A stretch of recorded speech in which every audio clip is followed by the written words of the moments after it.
Hello, welcome to part 2 of the chapter 13 of Journey of the Heart with the Nouveau Tarot. So here we go, we're taming. So this second part we're reading is Taming Aggression, the Giant and the Witch. Again, we're using the Nouveau Tarot, so we're taming. Oh, okay. So what's flowing out here? Here we've got Three of Wands. So that Three of Wands to me talks about a temporary pause, taking a moment to sort of breathe for a second.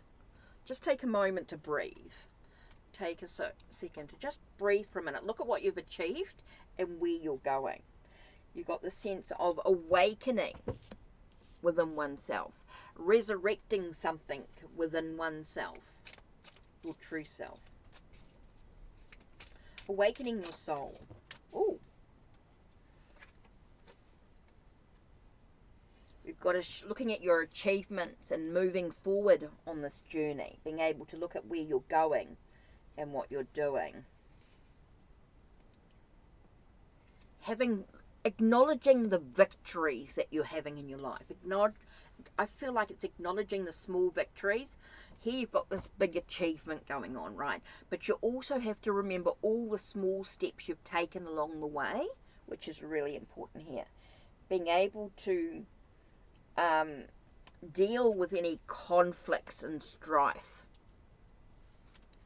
I felt like that was quite important there. As you deal with any strife or any conflicts and things like that you've been dealing with, you've got to acknowledge those small achievements, those small victories. Again, you've got the Knave of Swords have come out. Again, I feel like there's a sense of, with this card here, for some reason when I see this card, the Nouveau Tarot Knave of Swords, I get ready that he's ready to slay his demons in a way. He's slaying his perspectives. He's ready to sort of fight for what he wants. He's got this youthful energy coming through. And this sort of reminds us, wait a minute, stop. You're ready to go, but you don't yet have the experience. You don't yet have the knowledge yet. You don't have the knowledge to be able to achieve what you need. Not quite yet. You've got to go through the small goals. You've got to you're not ready for the big stuff yet. You've got the small steps along the way yet to achieve. So I think that's a really reminder to sort of take a moment to look at the small stuff. Don't worry too much about the big goal at the end. Just do the small things. It's about smelling the roses. For me, with the Empress here, it's very much about smelling the roses or smelling the flowers. Smelling the flowers in a way.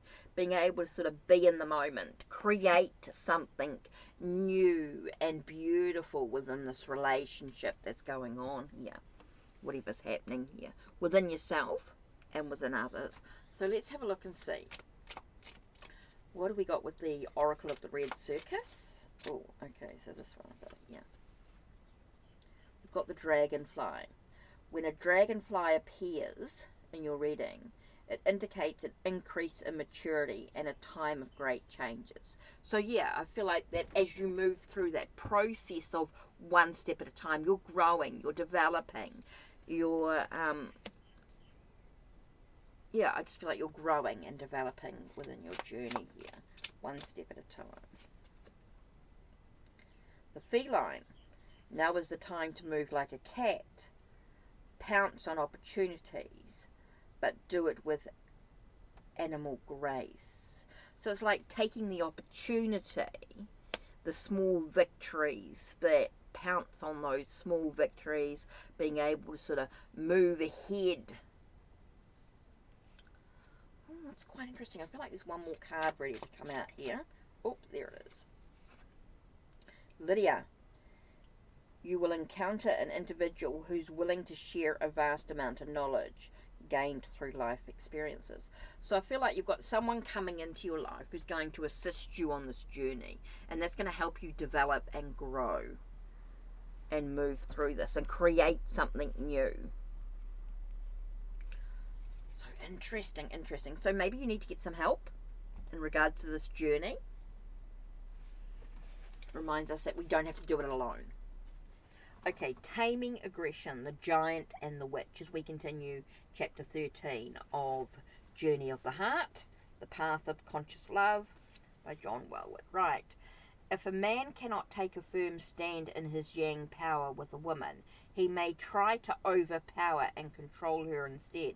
This controlling quality is often personified in folk tales as the giant. The thick-headed oafish male who is numbed in his inner life throws his weight around without regard for others' feelings. If you happen to get in his way, he just tramples on you, because he does not draw on his genuine strength. He cannot let himself be soft either, so he hardens himself by building a thick shield of armour that keeps him from feeling any tenderness.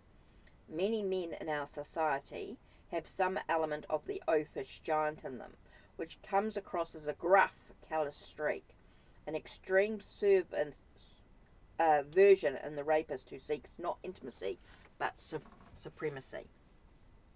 If a woman does not trust the strength of her deep feminine power, she too may try to protect herself through control and aggression. In folk mythology, a common image of this hard-hearted tendency in a woman is a wicked witch, who usually eats people or casts spells to keep them in her power, while the giant dominates through toughness and brutishness.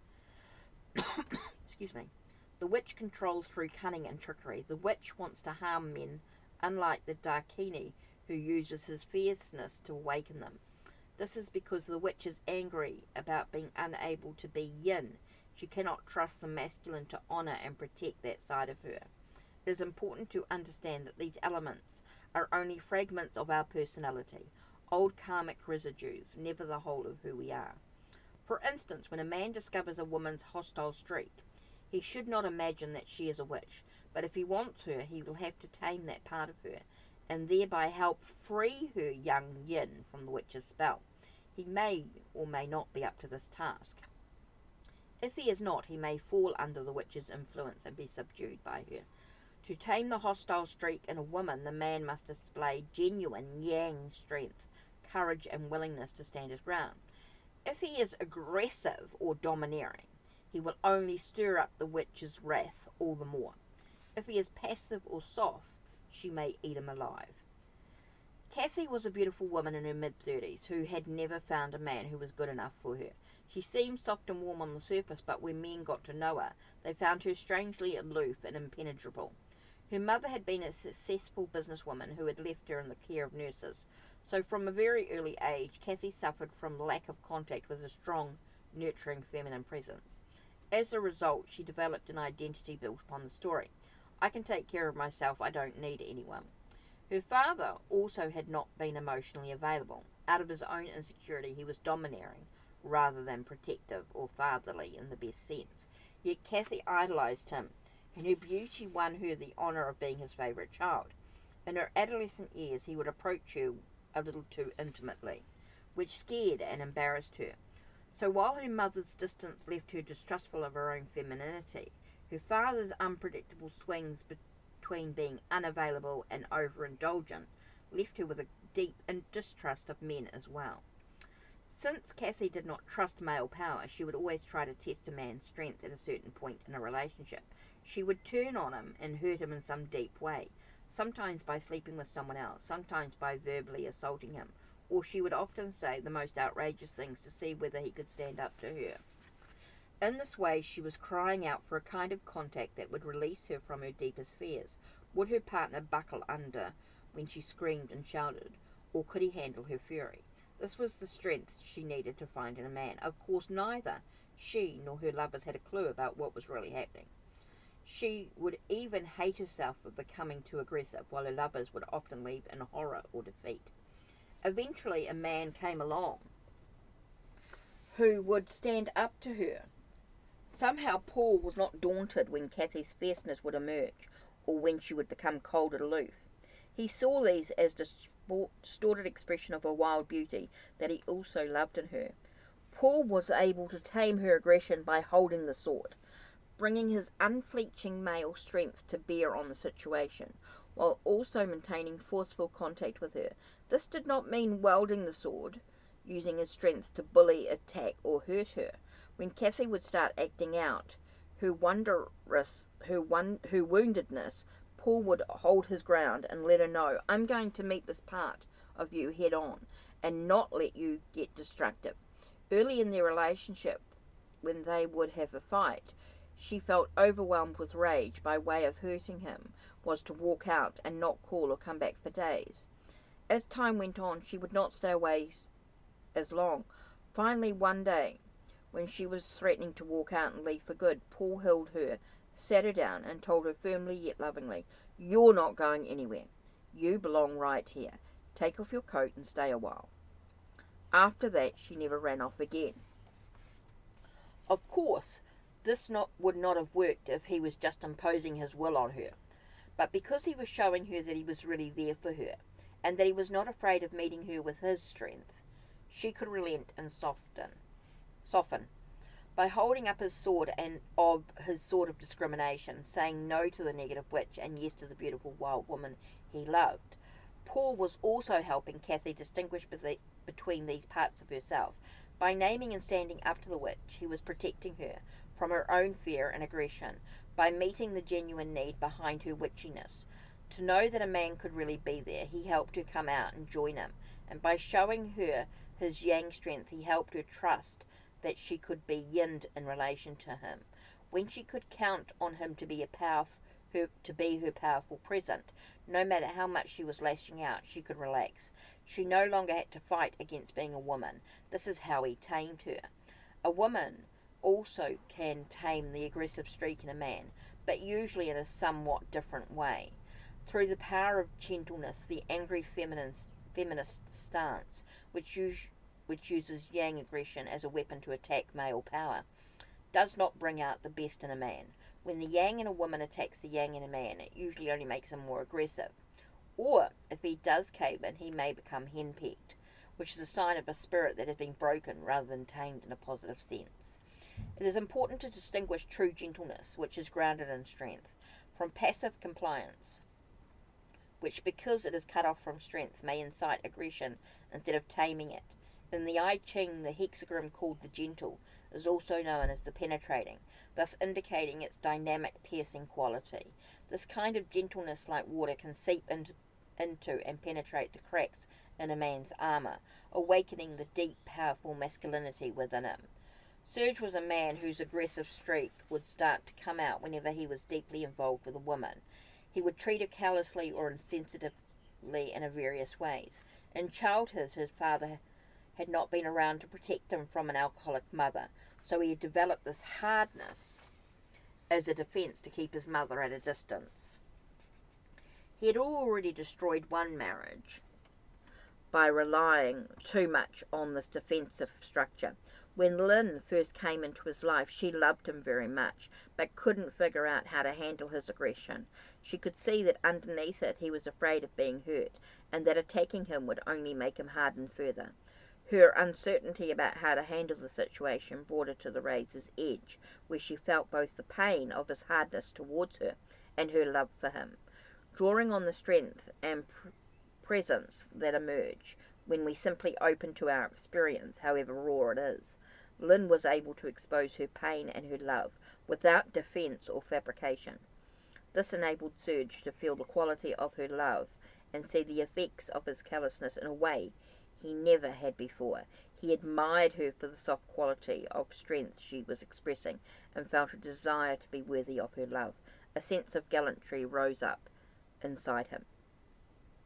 Through expressing a gentleness that was not just compliant, Lynn drew upon her deep feminine earth wisdom. Her strong, tender presence not only disarmed Serge, but also aroused an instinctive urge in him to protect her from what else himself. This forced him to look more deeply at his defensive patterns and see how he might behave differently.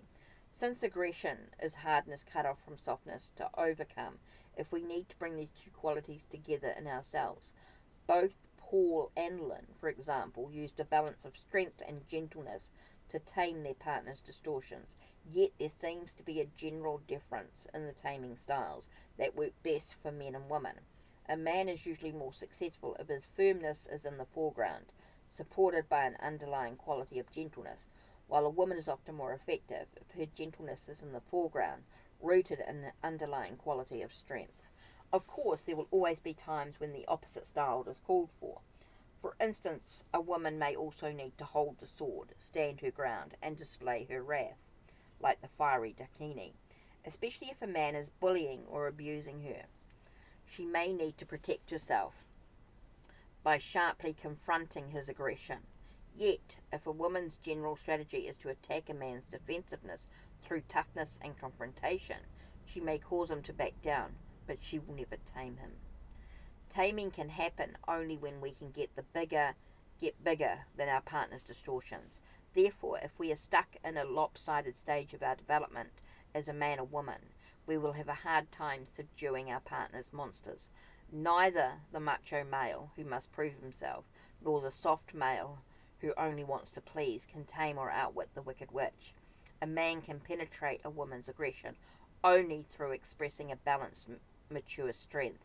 Similarly, neither the passive, compliant female nor the strident, aggressive one can penetrate a man's tough defences. What gets through to him is a steady, gentle presence, which encourages him to let down his guard and expose his heart. The aggressive elements in us yield only when we see something larger in our partner coming to meet them, namely the genuine, powerful man or woman. In these feats of loving bravery, a man and a woman become allies, who can help each other ripen and blossom. Here we see the real sacred alchemy of the sexes at work. When a man can powerfully express his maleness, he calls forth the authentic woman in his partner, and vice versa. This is the messages we find in many of the world's folk tales. When a woman penetrates the heart of a giant in a man, when beauty tames the beast, through her loving kindness, he turns out to be a worthy prince after all. When a man stands up in the domineering witch in a woman, he frees the princess from the spell, and she can only become his queen. In facing these monsters lurking inside us with the courage of a warrior, we find that they are not as horrible as we had thought, as Rilke put it. Perhaps the dragon in our lives are princesses who are only waiting to see us act just once with beauty and courage. Perhaps everything terrible is, in its deepest essence, something that feels helpless and needs our love. Our monsters are only masks worn by those parts of us that feel powerless or unlovable. They want most of all to be met and seen through. Okay, that's it for today. Don't forget, check the links down below. Check the links on my channel. Like, subscribe, and ring the bell so you know when the next video will be uploaded. Take care, and blessed be.